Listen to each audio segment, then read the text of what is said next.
রাত তখন 11:30। সেই দিন মিতুর বাড়িতে কেউ ছিল না, তাই মিতু ওর বান্ধবী পিয়ার বাড়িতে এসে ওঠে। আচ্ছা মিতু, আমার বাড়িতেও তো কেউ থাকে না, তোর আবার ভয় করছে নাকি?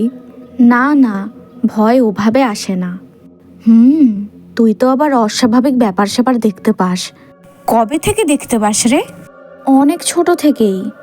এই, আমি জামা কাপড়গুলো নিয়ে আসি বারান্দা থেকে।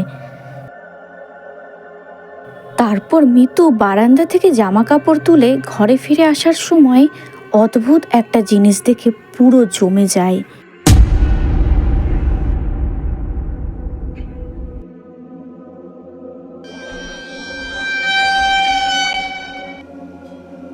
পিয়া, একটু আয় তো।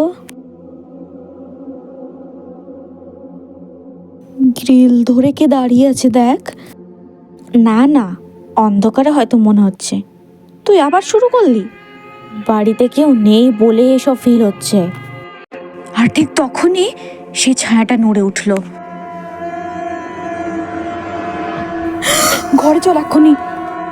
তারপর ওরা দৌড়ে ঘরে চলে যায়। কিন্তু প্রশ্নটা হলো, কে সে?